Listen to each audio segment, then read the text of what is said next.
Você sabe o que é gramscismo? São ideias provenientes do filósofo comunista marxista italiano Antonio Gramsci. Fundou a tese de que para implementar o socialismo numa sociedade, o melhor caminho é ir alterando aos poucos a estrutura de todas as instituições humanas, incluindo as religiosas, educacionais, morais, culturais, jurídicas, governamentais e midiáticas da mídia. Uma sociedade culturalmente e moralmente fraca é muito mais vulnerável a presenciar revoluções de qualquer tipo.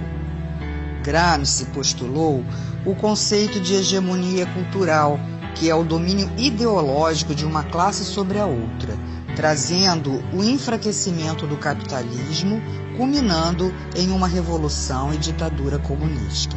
Uma nação inteira fica dopada e dominada, formando uma sociedade idiotizada para que se perpetuem no poder.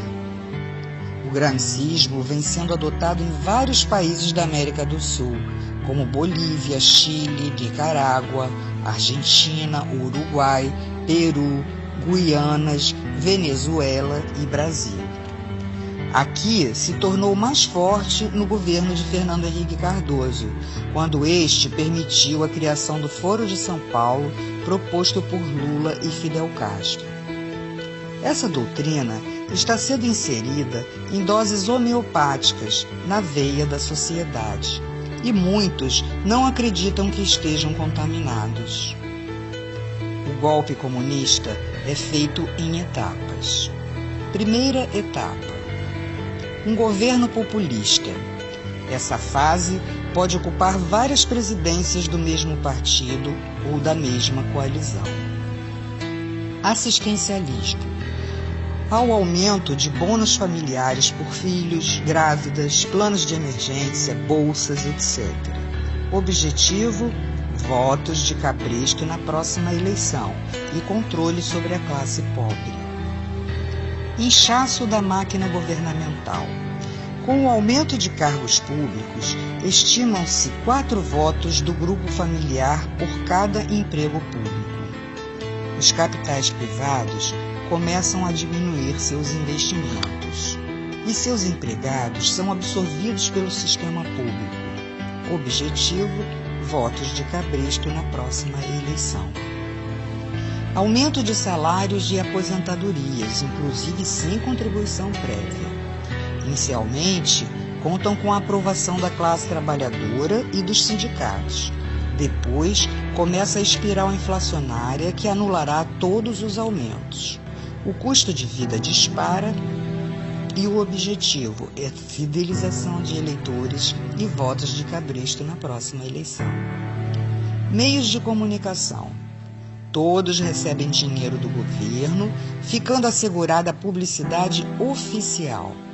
Transmitem notícias distorcidas e com visões que interessam ao sistema para manipular a massa, e depois começa a censura, impedindo totalmente o conhecimento da realidade através, inclusive, do controle da internet, que se tornará interna e restrita. Aqui no Brasil, vemos a perseguição àqueles que combateram a subversão nos anos 60. Demonizam as forças armadas, o regime militar, taxando-o de ditadura e outras mentiras, criando uma imagem de inimigo inexistente, porém temido. A corrupção, esta se fará presente no círculo dos amigos do governo, que estarão protegidos pela impunidade, os deixando livres para saquear os cofres da nação.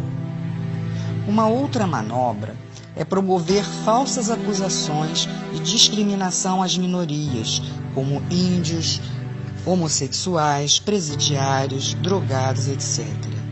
Legisla a favor dessas minorias com o objetivo de criação de grupos ideológicos para a defesa do sistema e ainda a fidelização de eleitores para a próxima eleição. Porém, quando o comunismo tiver totalmente instalado, todos serão rejeitados. A delinquência é uma ferramenta essencial para a implantação do comunismo. Dominam as ruas, infiltram-se em manifestações como grupos extremistas, os Black Blocs, que são financiados, assim como os agentes e líderes de movimentos sociais para prejudicar os que são contrários ao sistema. Segurança. Haverá um desmonte progressivo, falta de equipamentos, atraso nos salários, desmoralização por supostos atos de corrupção e violência. Leis que beneficiam os infratores e prejudicam a ação policial. E sobram autoridades para garantir direitos humanos para criminosos, em detrimento das vítimas, incentivando e acelerando a violência. Partidos. Grande fragmentação e alinhamento com a base do governo, não havendo referências, pois todos seguem a mesma cartilha. Ocupações. Promovem as ocupações de terras públicas ou privadas. Invasões incentivadas por elementos que se beneficiam com a exploração dos menos favorecidos, cobrando aluguéis. Como prenúncio das expropriações, os capitais estrangeiros começam a sair do país e entram empresas de nações ligadas ao sistema. A mídia passa a perseguir os empresários nacionais, havendo quebra de muitas empresas e a estatização de outras. Assim, a classe média não consegue se organizar como oposição. Há o aumento também de ONGs de esquerda e a criação de grupos de choque. Na educação, a criação de novas universidades, diplomas à vontade, facilidades a grupos que sustentem ideologicamente o sistema e promovem ensinamentos distorcidos.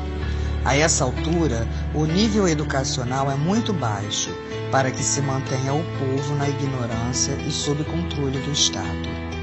Cria-se a classe braçal do proletariado. Impostos. Oneram os trabalhadores com a alegação de que a finalidade confiscatória é para a redistribuição da riqueza. Porém, serve apenas para manter e financiar as gordas contas do governo, mantendo luxos e ostentações. O narcotráfico. Através dele se dá a deteriorização, principalmente dos jovens. As organizações criminosas movimentam uma grande quantidade, onde o acobertamento se dá, inclusive, no tráfico de armas. Sindicatos. A princípio, formados com o intuito de coibir greves através de acordos com o governo. Posteriormente, os dirigentes não alinhados com o sistema se retiram das centrais sindicais na tentativa de formarem centrais dissidentes, sem a menor possibilidade de êxito. Saúde. Criação do sistema único com crescente diminuição da qualidade e precário atendimento, utilizado pela maior parte da população. As prestadoras privadas, com a inflação crescente, altos custos e encargos, acabam sendo obrigadas a vender suas empresas ou então serão estatizadas.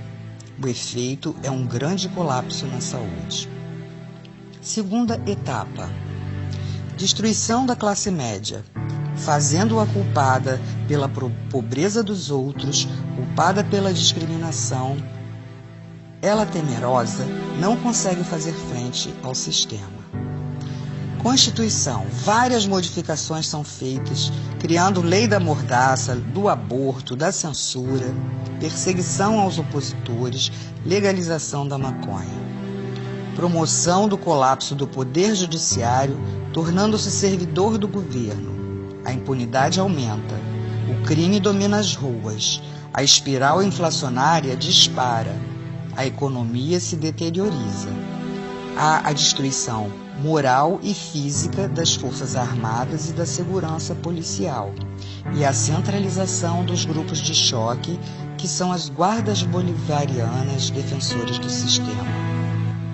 A criação de apenas 2 partidos, sendo um dominante e outro de falsa oposição. surgimento de falsos inimigos implantados para praticar conflitos, saques e invasões. Cria-se a lei que permitirá a perseguição de religiosos. Terceira etapa: tomada do poder. Os grupos de choque já citados estarão presentes em atos do governo ou coibindo as manifestações de oposição. Prisões por considerar crimes políticos. Serão feitas expropriações, confisco de passaportes, proibição de sair do país e novas identidades aos que estiverem de acordo com o sistema, sendo feitas avaliações e lavagens cerebrais.